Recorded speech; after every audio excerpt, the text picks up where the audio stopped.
여러분의 구독은 영상을 제작하는 데 큰 힘이 됩니다.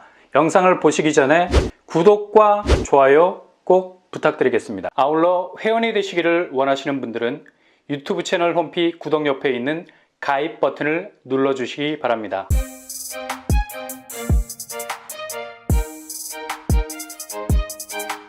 안녕하세요, 뻔뻔한 목덕바입니다. 어제는 두 가지 큰 사건이 꽝 하고 터졌었습니다. 바로 태영건설 워크아웃이 진통 끝에 정말 각고의 뼈를 깎는 자구책 마련, 거의 등 떠밀린 분위기도 있었고요. 그럼에도 불구하고 채권 금융사들이 빠르게 의사표시를 해주면서 예상보다 훨씬 빠른 속도로 워크아웃이라는 큰 그림이 나온 것 같습니다. 근데 워크아웃이 겉으로 보기엔 기업 부실에 대한 조정에 들어가면서 다시 경영 정상화를 마련할 수 있는 디딤돌이 될 수도 있겠지만, 워낙에 워크아웃 과정 중에 먼지 털듯이 탈탈 재무 구조 자체를 해체해 버리듯이 들여다보기 때문에 워크아웃에 들어간 기업은 엄청난 압박을 받을 수밖에 없는 거죠. 그리고 자칫 부실 규모가 예상했던 것보다 더 덩어리가 큰 게 덜컥 튀어나오게 되면 워크아웃에서 법정 관리로 넘어가는 더욱 강도 높은 구조조정에 직면할 수밖에 없는 상황이 발생할 수도 있다는 얘기죠. 일단 3개월 동안 이런 작업이 현미경 들여다보듯이 진행이 될 것 같고요. 채권단의 기대치에 부응할 수 있는 결과가 나오지 않으면 상당 부분 워크아웃 진행 절차가 수포로 돌아갈 수 있는 리스크 있겠습니다. 이렇게 건설사가 자금 경색에 빠지게 되면 계열사까지 매각하면서까지 자금 마련에 대한 급히 수혈해야 하는 자구책을 마련해야 하기도 하고, 회계 처리가 미진하게 된 부분, 특히 수면 위로 드러나지 않은 또 다른 부실이 쏟아져 나오기라도 하면 이건 거의 걷잡을 수 없는 또 다른 위기로 진화가 될 수가 있어서 태영 입장도 상당히 어려운 상황에 와 있다 해도 과언이 아니겠죠. 아무튼 부동산 PF 위기는 1월 들어서 태영 이후에 또 다른 건설사가 어떤 위기를 맞을 것인가에 대한 살얼음판을 걸을 수밖에 없는 위기 상황이라 말할 수 있겠습니다.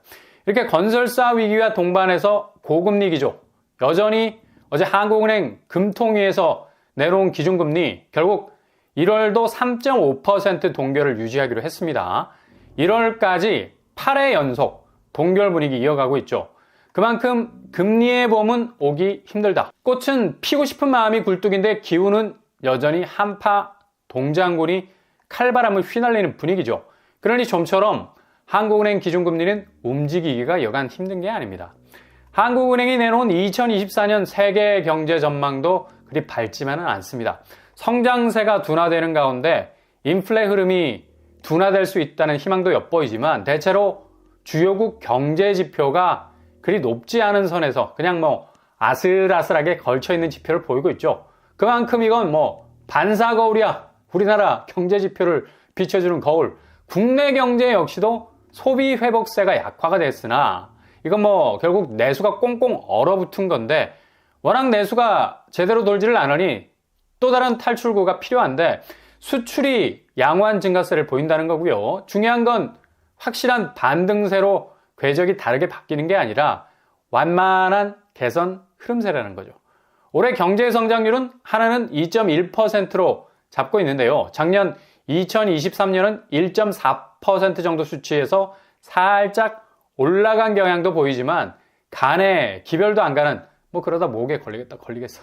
몰래 먹다가 체한다고 상당히 고전을 면치 못하고 있는 국내 경제 성장률 지표가 계속해서 깔깔하게 목에 걸릴 수밖에 없으니 이걸 한 번에 해소할 만한 뻥 뚫어줄 수 있는 경제 전반의 호재는 거의 자취를 감췄다고 볼 수가 있겠습니다. 그러니 국내 경제 사정도 그리 낙관할 만한 전망은 아니란 얘기죠. 이런 이유 때문에 어제 금통위에서도 대부분의 위원들이 기준금리 인상에 대한 직접적인 언급은 하지 않았지만 대신 통화긴축 기조는 충분히 장시간 지속할 것이라는 설명을 덧붙였습니다. 지난번에 상당기간 긴축을 이어갈 것이라는 어투가 충분히 장시간. 이거 이 말이 그 말이고 그 말이 이 말 아닌가? 약간은 톤을 낮춘 것 같아 보여도 엎어치고 매치고 매한가지라 볼 수 있겠습니다.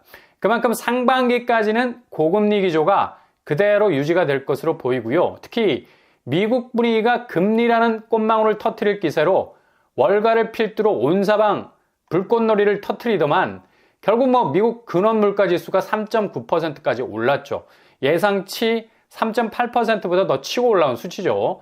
그냥 그렇게 미국 물가가 저공비행을 하면서 안착할 줄 알았지만 이렇게 다시 뒤통수를 까기 시작하니까 눈이 튀어나오는 건 당연하죠. 1월에 또다시 이런 지표가 나오면 상반기 미국 기준금리 인하는 물 건너간다는 말까지 하고 있습니다. 그만큼 지금 미국 시장 분위기도 만만치 않은 상황인데 국내 근원 물가지수가 어느 정도 안정을 찾아간다 한들 다시 미국에서의 조짐이 심상치 않게 전개가 된다면 이거 상황이 다시 2022년으로 돌아갈 수 있는 가능성이 많다는 얘기입니다. 그러니 2024년 집값에는 이렇다 할 호재가 전무한 상황이죠. 여전히 서울 아파트 거래량은 올해 들어서 1월만 보더라도 130건에 머물 정도로 엄청난 거래 한파에 직면해 있습니다. 이건 거의 테러가 없는 부동산 시세의 한 단면을 보여주는 건데 지금 현장에선 호가로 목숨 걸고 지금의 시세 저지선을 붙잡으려는 집주인들이 거의 6탄 방어 공세로 기존 집값을 사수하기 위해서 총력전을 벌이고 있습니다.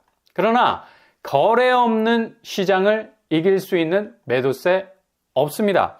전혀 시장에서 자기 집을 사줄 수 있는 사람이 드물게 되면 그렇게 사력을 다해 붙잡고 있던 집값 그냥 손에서 놓을 수밖에 없다는 얘기죠. 아무리 소나기 힘이 강해도 인디아나 존스가 벼랑 끝에서 지푸라기를 잡고 올라오듯이 이건 그냥 좀비 수준이야. 다 죽은 사람이 그 마지막 가닥을 잡고 올라오잖아. 근데 이건 영화라는 점. 현실은 자기 몸무게를 소나기 힘이 이겨내질 못해서 그렇게 악다구니로 잡고 있다 해도 스르르 힘이 빠질 수밖에 없는 겁니다. 지금 매수하려는 분들이 혼선에 빠질 수밖에 없는 건 바로 이 포인트 때문이죠. 아니 겉으로 보기엔 반토막이 나도 시원치 않을 판에 무슨 화장실 배수관 막힌 것처럼 물이 쫙쫙 빠져주질 않으니까 액면으로 보면 집값이 완전히 빠진 것 같지 않은 체감도가 오는 거죠. 근데 아이 쇼핑하듯 시세를 콜해주는 가격과 정말 사려고 내고 하는 가격 사이에는 분명한 차이가 있다는 거 알아두셔야 됩니다. 집주인들 1월까지가 거의 고비일 겁니다. 매도세가 끝까지 버틸 수 있는 한계가 그리 길지 않다는 거죠. 부동산이 이런 매도자들의 허브 역할을 해줘야 하기 때문에 쉽사리 걸어놓는 집값을 빠진 가격으로 내놓지 않으려 하죠. 다 이것도 비즈니스인데 집을 자기 물건으로 잡고 있으려면 원하는 대로 해줘야 되거든. 그러니 매수자가 아무리 스캔을 해봐도 금매 위에는 가격이 그대로인 것 같은 착각이 드는 겁니다. 이거 절대로 단편적으로 생각하시면 안 되고요. 액면과 이면, 타전을 붙여도 한쪽으로만 붙이면 타잖아. 머리 회로를 한쪽으로만 돌리면 그냥 부하 걸려서 회로 다 타버립니다. 펜을 들어서 반대쪽으로 뒤집어 줘야지 파잔이 바싹 익을 수가 있어요. 액면가 말고 이면에서 거래가 될 수 있는 가격대를 염두에 두셔야 된다는 얘기죠. 항상 반대쪽으로 드러나지 않는 쪽도 보셔야 된다는 얘기입니다. 그래야 오판하지 않을 수 있는 거예요.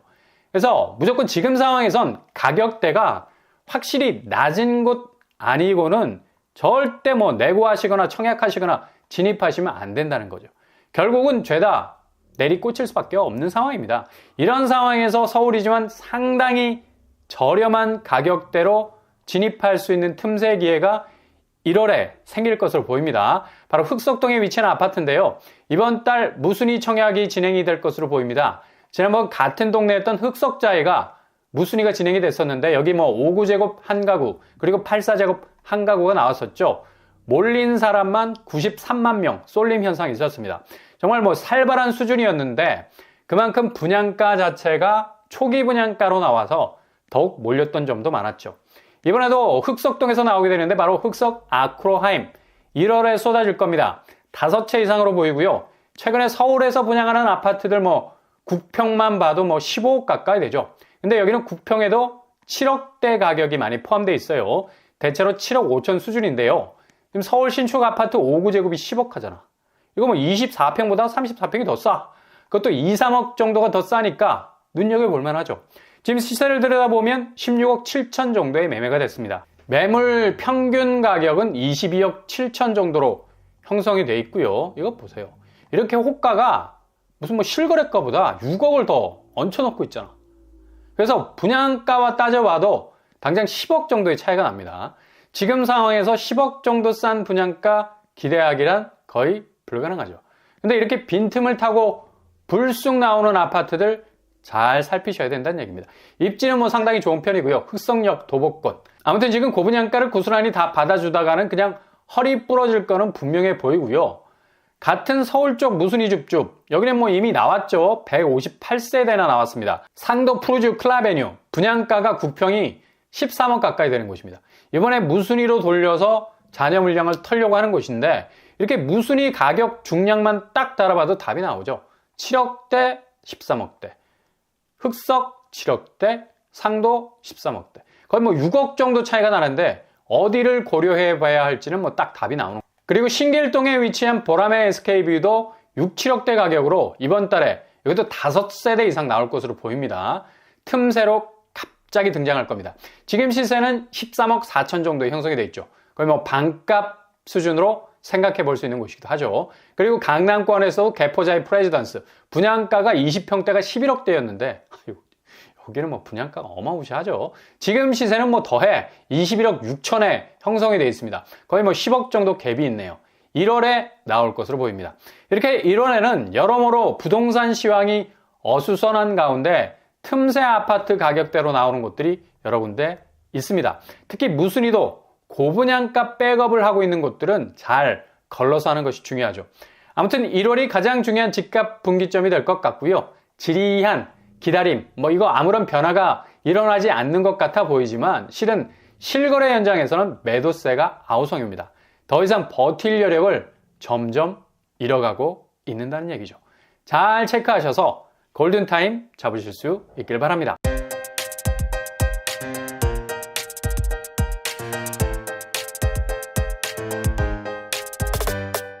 오늘의 부동산 캐릭터처 대형 건설사 워크아웃 앞으로의 추이에 따라서 전체 부동산 지형도를 바꾸게 될 것 같고요.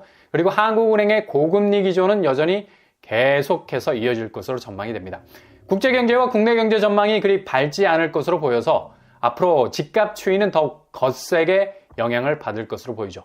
정말 분양가 면에서 저렴할 수 있는 곳들 눈여겨보시면서 타이밍 잘 잡아 나가신다면 반드시 올 한 해 깃발 꽂을 수 있는 한 해가 되실 수 있을 겁니다. 오늘도 응원합니다.